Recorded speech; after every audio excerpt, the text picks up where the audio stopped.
ఎనిమిది వసంతాలు అనే సినిమా హృదయాన్ని పలికించే కథాకవిత్వం. భావాలు సున్నితమైనవి, కానీ మాటలు బలమైనవి. నిజానికి నాకిందులో ఒక్క యాక్టర్ కూడా ఇంతకుముందు తెలియదు. అవంతిక హీరోయిన్గా చేసిన అమ్మాయి ఇంతకుముందు 2-3 సినిమాలు చేసిందట. సినిమా మొదలైన కొద్దిసేపటికే మనసు మెల్లగా ఆమె వైపు వాలుతుంది. ఒక సాధారణ కథని ఓ అసాధారణ అనుభూతిగా మలిచిన చిత్రం. శుద్ధి అయోధ్య ఒక అందమైన యువతి మాత్రమే కాదు, ఒక విలక్షణమైన మనసు, ఒక కలల లోకం, ఒక సాహసమైన ప్రస్థానం. ఆమె ఎదుగుదల, పట్టుదల, నిగ్రహం, ఓర్పు ఇవన్నీ తనను అందంగా కన్నా గొప్పగా నిలబెడతాయి. సామాజికంగా అందంకే విలువనిచ్చే ప్రపంచానికి ఆమె ఒక శాంతమైన తిరుగుబాటు. మంచితనము, గంభీరత కలిసిన పాత్రగా ఆమె మన గుండెకి హత్తుకుంటుంది. ఒక ప్రేమ ఆమె ఆశించకుండానే మొదలై మోసంతో ముగుస్తుంది.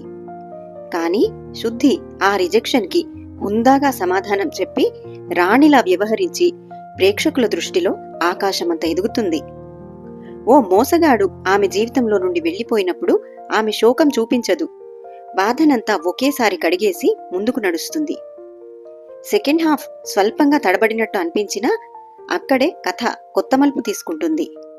ఒక రచయిత రాసిన పుస్తకం చదివి శుద్ధి ప్రేమలో పడడం కొంచెం ఫన్నీగా అనిపించొచ్చు, కానీ శుద్ధి వంటి సున్నిత మనసు ఉన్న అమ్మాయికి తనలాగే హుందాతనాన్ని అతను కథలో హైలైట్ చేయడం, మాటల్లో సత్యాన్ని చూసే హృదయానికి అది సహజమైన స్పందనే కావచ్చు.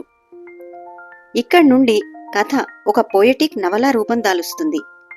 ఎద్దనపూడి నవలల సవ్వడి లాంటి తీయదనం అలవోకగా పలుకుతుంది.